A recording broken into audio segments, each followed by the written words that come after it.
Let it keep me down. Hey, what is up, guys? Welcome to my full review of Resident Evil Requiem. I'm gonna get into all the stuff that I liked and all of the stuff that I didn't like about this game. First of all, let's start off with the negatives, shall we? Until I get into my laundry list of positives for this damn game. First of all, the negatives.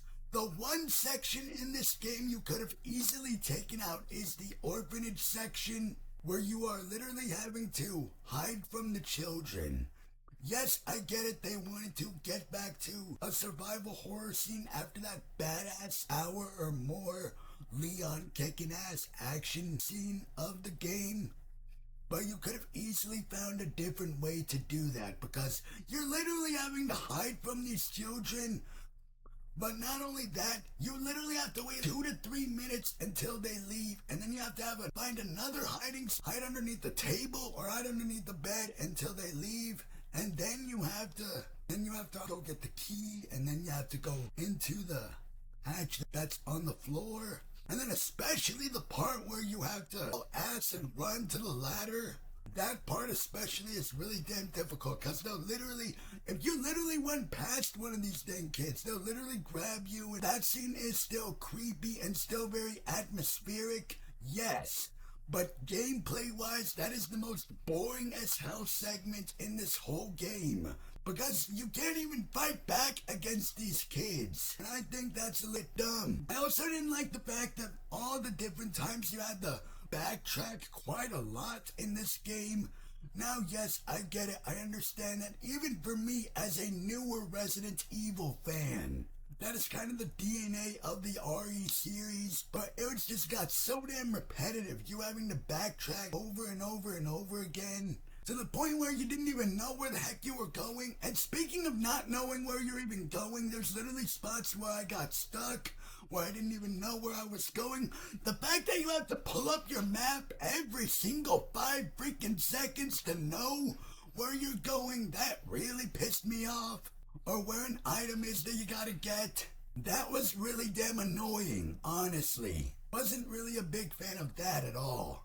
However, with those gripes out of the way, oh wait, actually I do have one more gripe.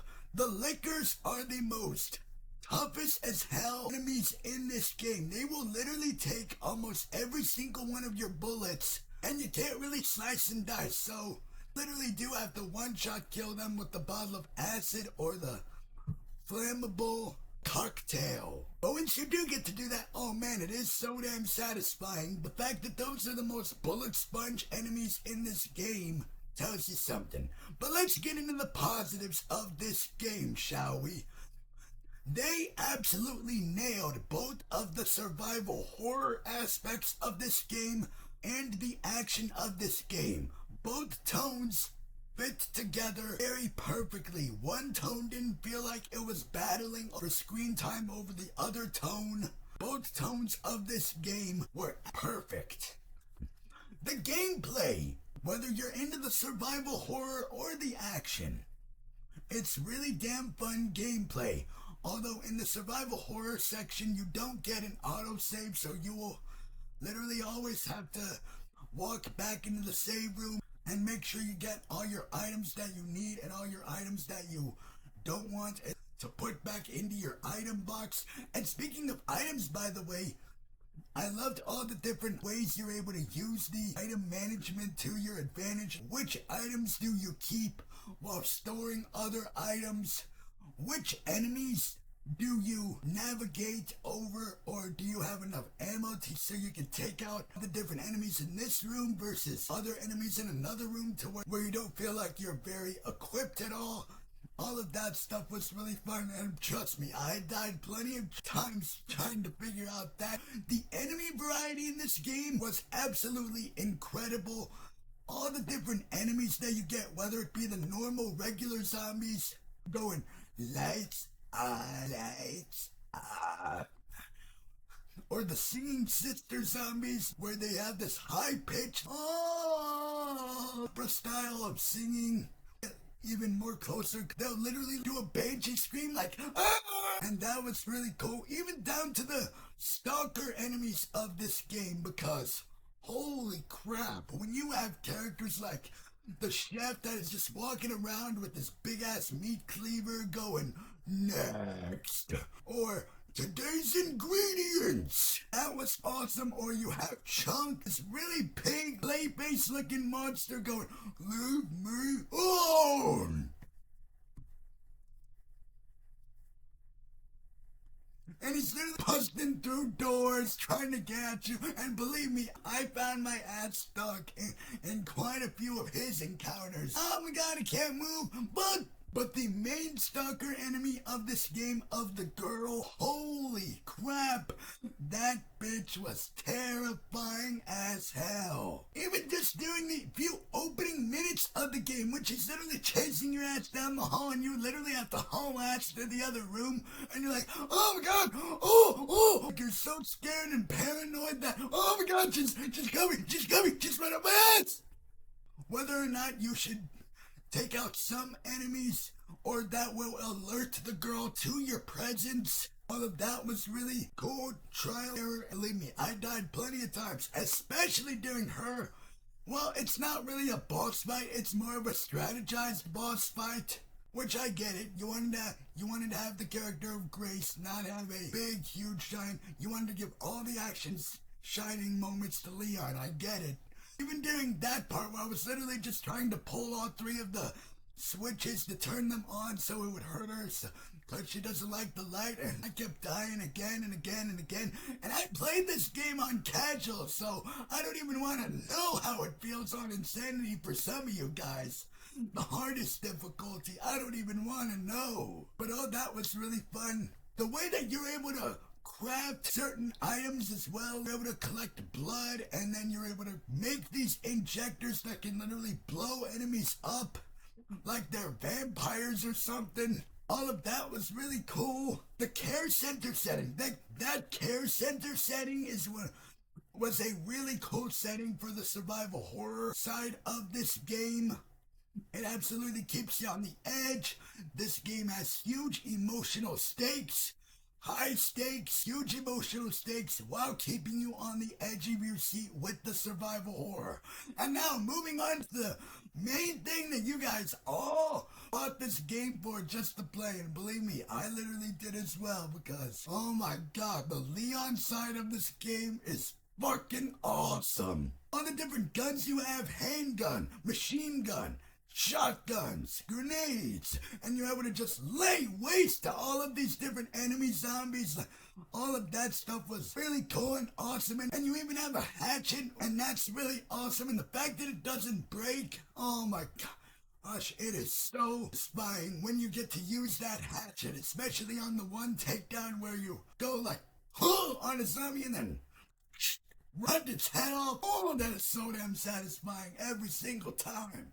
During Leon segments of the game, the zombies felt more like these military zombies, to where even they had axes and machine guns, and they felt like Call of Duty zombies or something. And all of that was awesome. Then you go to Raccoon City. Now again, I'm a newer comer to the Resident Evil franchise, so I didn't necessarily get all the different callbacks in this game or all the different references.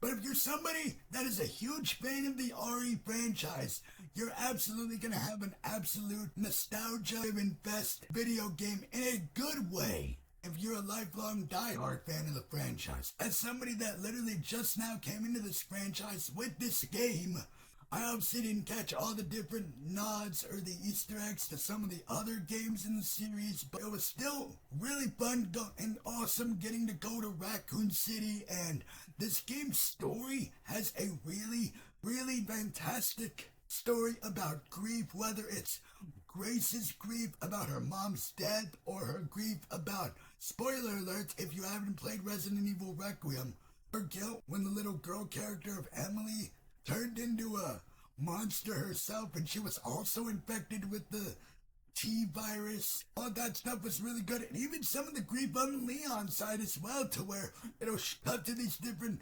flashbacks, and he has a nice storyline in this game about grief, and the fact that he couldn't save some people, and the fact that that haunts him in this game. Really nice, great story. And as far as the actual main villains of this game, the ones that are pretty much pulling the strings, and first of all, the bad guy of Victor Gideon, I thought that he was a really cool villain.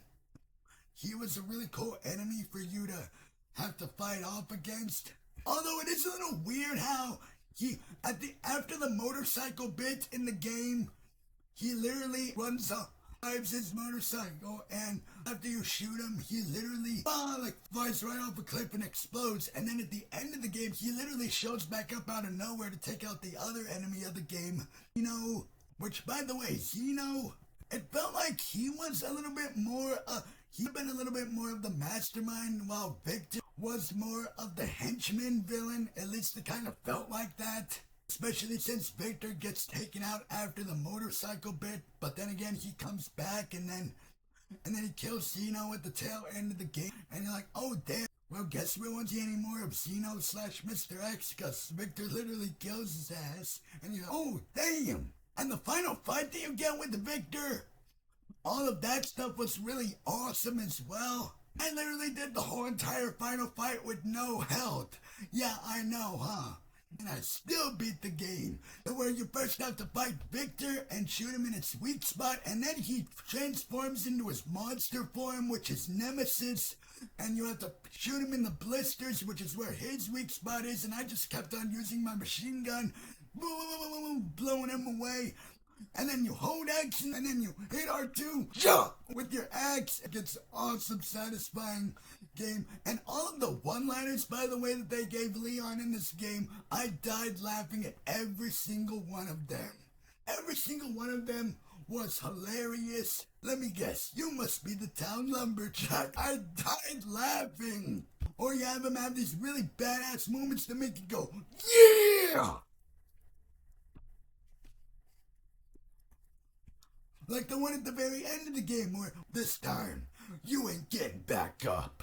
How? You're like, yeah! Who knows what's gonna happen in the future of this franchise, but now that I have officially indoctrinated myself as part of the Resident Evil community, and with Requiem being my first ever Resident Evil experience, the fact that I now have that Resident Evil experience and actually finally know what these games are all about, I am definitely gonna be keeping my eye out for whatever future games we get in the future of this series.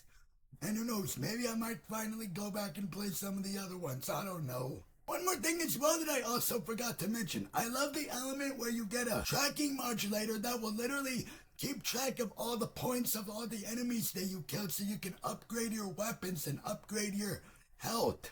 That element was really awesome. So far, Resident Evil Requiem, despite some of my frustrations, game of the year so far.